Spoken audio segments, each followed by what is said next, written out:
हाँ जी, तो पिछले वीडियो में हमने सेक्शन बी की बात करी थी, एक्सप्लेनेशन प्रोज की, जिसमें बेसिकली मैंने आपको समझाया था, बताया था और आपके साथ डिस्कस की थी कि ये जो है प्रोज का एक्सप्लेनेशन, उसको अपन कैसे लिखते हैं, बेसिकली क्या प्रोसेस होनी चाहिए, वो सारी चीज़ें मैंने आपको बता दी थी पिछले वीडियो में। सो आपने अगर पिछली वीडियो नहीं देखी तो इट्स ए डिसेंट रिक्वेस्ट, जाके आप वो पहले वीडियो देख लो, देन उसके बाद अपन इसको डिस्कस करेंगे। आज की इस वीडियो में हम एक्सप्लेनेशन पोइट्री के बारे में डिस्कस करेंगे, ठीक है। और क्या प्रोसेस होता है, बेसिकली क्या कर सकते हैं हम, वो सारी चीज़ें हम डिस्कस करेंगे।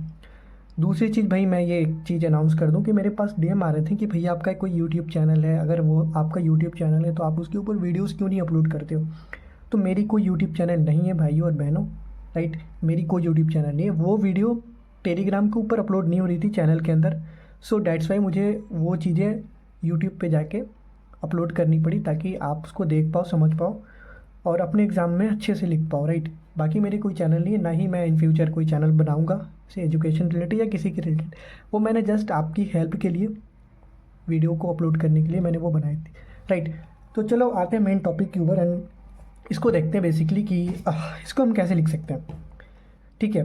तो देखो, इसको लिखने के लिए दो तीन चीज़ें आपके दिमाग में होनी ही चाहिए। सबसे पहली चीज़ कि जो लाइन है ये कौन सा चैप्टर का है पोइट्री का और किसने लिखा है। अगर आपको पता है कि जो राइटर है उनका डेट, बर्थ प्लेस पता है तो और बढ़िया है, लिखने में और चीज़ें आसान हो जाएंगी, राइट। तो ये चीज़ें आप देखो, explain any one of the following. तो ये जो फर्स्ट लाइन है, ये जो आपका लाइन है ना, ये पोइट्री सेक्शन का है और किस चैप्टर का है, ये आपका है sweetest loved I do not कोई का, जिसके राइटर कौन है, जॉन डोन है।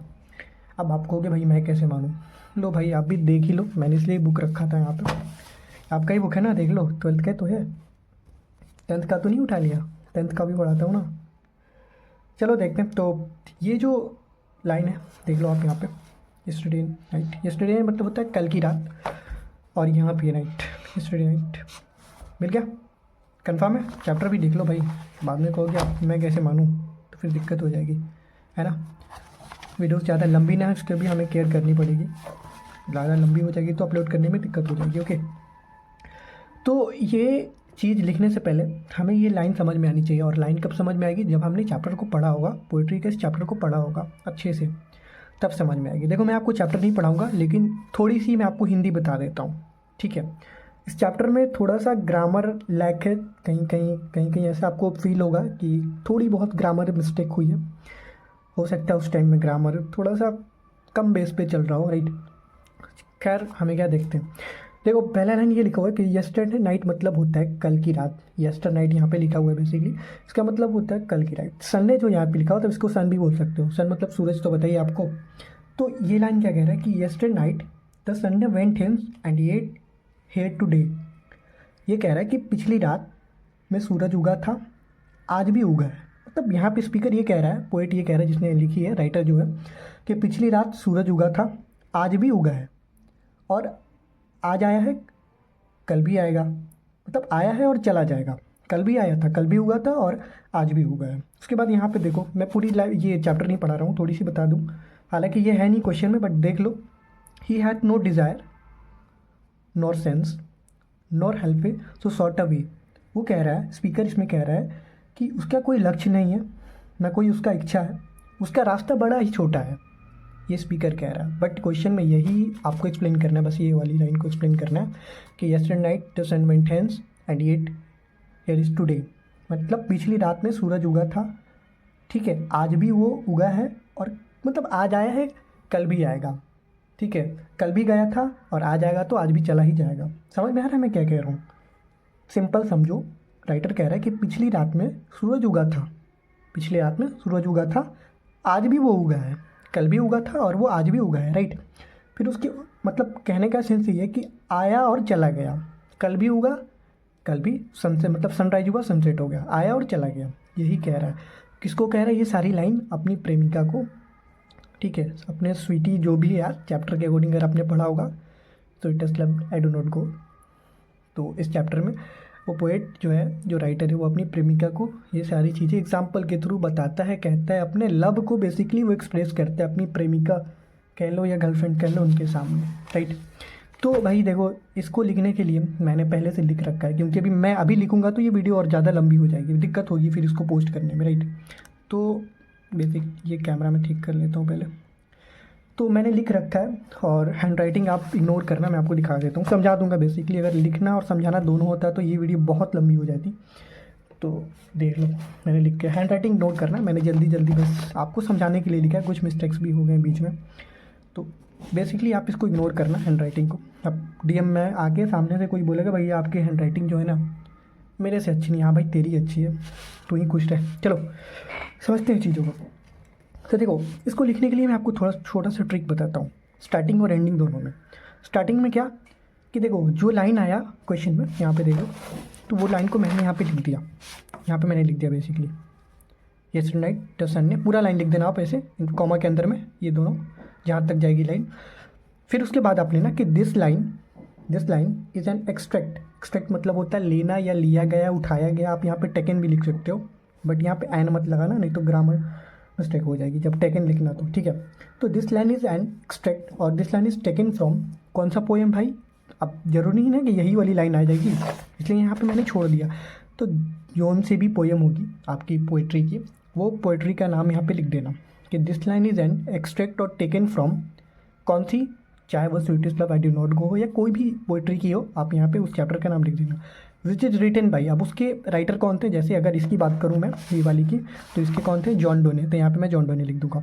अगर आपको पता है वॉज बॉर्न इन, कब पैदा हुए थे, तो आप उस राइटर का जो बेसिकली जब पैदा हुए थे जिस भी ईस्वी में, वो आप यहाँ पे लिख देना। और अगर आपको प्लेस पता है तो और अच्छी बात है, आपकी लाइन बढ़ रही है, ठीक है, कॉपी के अंदर आपकी लाइन बढ़ रही है, क्योंकि 4 मार्क्स से क्वेश्चन आता है ये। तो यहाँ पे आप बर्थ प्लेस और यहाँ पे जब वो पैदा हुआ है, जिस शहर में, जिस गांव में, उसका नाम लिख देना। अब देखो यहाँ पे बीच में आपको थोड़ी सी लिखनी पड़ेगी, और आपको लिखनी कब पड़ेगी, जब आपको चैप्टर आपने पढ़ा होगा सही से, आपको उसका मतलब पता होगा, ठीक है। तो मैंने यहाँ पे क्या लिखा कि in this line the speaker is saying that the sun sets and rise every day. मैंने बताया ना कि जो सूरज है वो हर रोज़ उगता है और डूबता रहता है, but the speaker is trying to suggest that the sun is not a really important because their love is what truly matters. वो कहता है कि जो सन है वो रोज़ उगता है, फिर उसका सनसेट होता है, डूबता है, लेकिन ये इसके लिए कोई मैटर नहीं करता जितना वो अपने प्रेमिका से प्यार करता है। समझ रहे हो बात को। यहाँ पे क्या लिखा हुआ है, that sun is not really important. वो कह रहा है कि सूरज उतना उसके लिए महत्वपूर्ण नहीं है, because their love is what truly matters. उसके लिए जो उसकी प्रेमिका है बहुत ज़्यादा मैटर करती है। अकॉर्डिंग टू जो क्वेश्चन है मैंने उसके हिसाब से लिखा। हर एक इंडिविजुअल का अपना कुछ हो सकता है एक्सप्लेनेशन, मैंने ये लिखा है। चाहो तो आप ये प्रिंट कर लो, अपनी कॉपी पे लिख सकते हो। लास्ट में यहाँ तक भी आप लिख सकते हो, यार इतना मैंने लिख दिया, 2-3 लाइन और लिखने को तो मैं यहाँ तक लिख दूँ, यहाँ भी लिख दूँ, यहाँ भी लिख दूँ, बट वीडियो बहुत लंबी हो जाएगी, और क्योंकि क्वेश्चन भी जो होता है वो बस 4 मार्क्स का ही होता है, राइट। तो ये तो मैंने बीच का लिख दिया। स्टार्टिंग आप यहाँ से करना, ज़्यादा इसमें कुछ करने की ज़रूरत नहीं है। पहला लाइन लिख दो पूरा का पूरा, फिर लिख दो कि this line is taken from, जो भी लाइन पोइट मतलब जो भी चैप्टर है वो उस चैप्टर का नाम लिख दो, राइटर का नाम लिख दो, जब पैदा हुआ मतलब जब पैदा हुए सॉरी, एंड देन जहाँ पे पैदा हुए वो लिख दो, ओके। उसके बाद लास्ट में क्या लिखना, तो लास्ट में आपको ये लाइन ज़रूर लिखनी है, आपको प्रोज में भी ऐड करनी है, ये मैं बताना भूल गया था, मैं लास्ट में इसको बता दूंगा लिख के, ठीक है। तो लास्ट में मैंने क्या लिखा है कि overall it's a beautiful line, जो भी लाइन है ये वाली ब्यूटीफुल लाइन ऑफ जो भी चैप्टर है उसका नाम, वेयर ही अगर लड़की ने लिखा है मतलब राइटर लड़की है तो she express that love is more powerful. Love जो है, प्रेम जो है वो ज़्यादा powerful than a physical world. मतलब कि फिजिकल वर्ल्ड से जो भौतिक दुनिया है पोइट के लिए, राइटर के लिए, उससे ज़्यादा एक्सप्रेस दैट लव। यहाँ एक छोटा सा दिल बना देता हूँ भाई, समझ में आएगा अच्छा से। चलो ये दिल बन गया, ओके। तो love is more powerful than the physical world. भौतिक दुनिया जो है उससे उसके राइटर के लिए लव ज़्यादा मैटर करता है। तो बेसिकली इस फॉर्म में ही आपको पोइट्री सेक्शन की एक्सप्लेनेशन को लिखना है। ये मैंने आपको ट्रिक दी, यहाँ से वो लाइन लिख देना जिस पोएम से उठाया गया उसको, ये आप यहाँ पे लिख देना, ओके। उसके बाद बीच में थोड़ी सी आपने जो पढ़ी है या आपको जो समझ आ रहा है बेसिकली लाइन से वो लिख देना, और लास्ट में ये ज़रूर लिखना overall it's a beautiful line of जो भी पोएम है, और where she express that love is more powerful than the physical world. तो ये कब लिख रहा हूँ मैं, जब इसमें लव की बात हो रही है, अपनी प्रेमिका के बारे में वो बात कर रहे हैं, तब मैंने लिखा। ये अलग अलग लाइन हो सकता है, जैसे इसके अगले वाले चैप्टर पढ़ ले हो तो उसमें चैप्टर में क्या कहा है राइटर ने, उस लाइन में क्या क्या है, बेसिकली वही इसमें आपको ऐड कर देनी है। तो ये आपका पूरा का पूरा मैंने बता दिया कि पोइट्री के एक्सप्लेनेशन को ऐसे लिखते हैं, ठीक है। आई होप कि यहाँ पर आपको कोई डाउट नहीं होगी। अब बात रही कि मैंने आपको प्रोज सेक्शन का बताया था, तो प्रोज सेक्शन का क्या है ना कि आपको लास्ट में एक लाइन लिखनी थी, जो मैं बताना भूल गया था। मैंने बस आपको स्टार्टिंग बताई थी और कहा था कि कोई रैंडम टॉपिक ढूंढना, नहीं भी मिलेगी तो बुक्स का कोई ऐसा मिल जाएगा जो आप खुद से लिख सको। तो उसके लास्ट में ये नहीं लिखना है, जो प्रोज है ना उसके लाइन में ये ऐसा नहीं लिखना है, ठीक है। ये बस पोइट्री के लिए चलेगा, है बताता हूँ। प्रोज के लिए यहाँ पे नहीं भाई, मेरी कॉपी बर्बाद हो जाएगी, रुक जाओ पेज ढूंढता हूँ, मैं क्यों अपना कॉपी बर्बाद करूँ। चलो मिलती यहाँ पे देखो, मैं लिख के बताता हूँ कि प्रोज जो मैंने पिछले वीडियो में बताया था उसके अंत में आपको ऐसे लिखना है,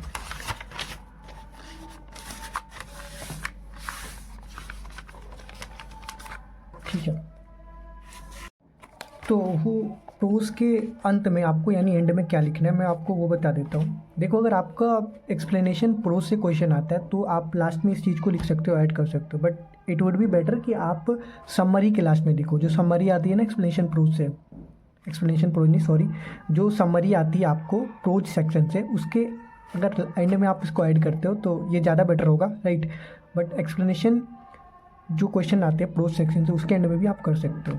तो क्या लिखना है लास्ट में, बेसिकली क्या मतलब हम लिखेंगे, और क्या मैं आपको बताना भूल गया, तो वो एंड की बहुत अच्छी लाइन थी जो आपको लिखना ही लिखना है, बिल्कुल लिखना। तो उसके लिए पहले हम बुक से कोई एक चैप्टर ढूंढ लेते हैं प्रोज की, ओके। तो एक चैप्टर ढूंढ लेते हैं, ये आर्टिस्ट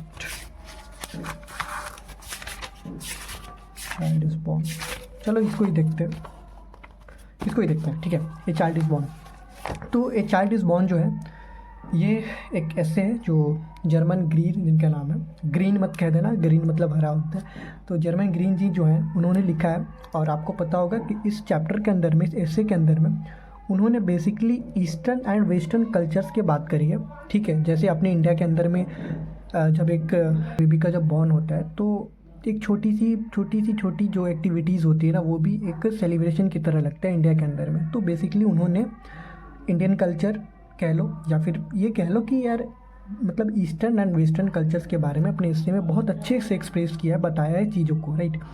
तो इसके रिगार्डिंग हमें लास्ट की लाइन लिखनी है, लास्ट की लाइन सब में सेम ही होगी लगभग, बट ये आपको चीज़ बिल्कुल ऐड करनी है। ये ऐड नहीं होगी तो मतलब ये अगर आप ऐड कर देते हो तो ये आपके समरी में या एक्सप्लेनेशन प्रोज में चार चांद लगा देती है, राइट। तो इसको हम ऐसे लिख सकते हैं, एक मिनट ऐसे, चलो तो इसको हम लिख सकते हैं लास्ट में सेम। हैंड राइटिंग इग्नोर कर देना भाई, थोड़ी जल्दी लिख रहा हूँ, वीडियो लंबी हो रही काफ़ी। ओवरऑल इट्स एन ऑसम, जो कमेंट करते हो ना इंस्टाग्राम पे और फेसबुक पे, वही वाला ऑसम। ऑसम यहाँ ऐसे है तो हम प्रेजेंटेशन लिखेंगे,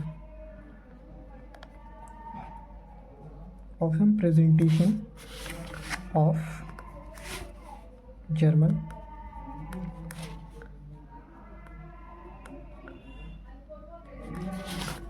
ग्रीन नहीं सॉरी, मैं ग्रीन क्यों बोल रहा हूँ, देख लो यहाँ पे ग्रीन नाम है यार, ग्रीन तो हरा हो जाएगा।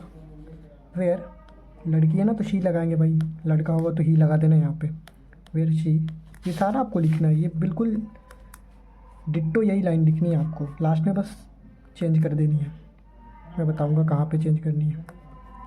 वेयर शी ब्यूटीफुल्ली एक्सप्रेस, थोड़ा जल्दी लिखता हूँ, एक्सप्रेस नहीं लिखोगे सो भी लिख सकते हो, दोनों का मतलब सेम ही होगा। सो अब यहाँ से मैं चेंज कर रहा हूँ थोड़ी द डिफरेंसेस, यहाँ से आपको भी चेंज करनी है as per chapter and their concept.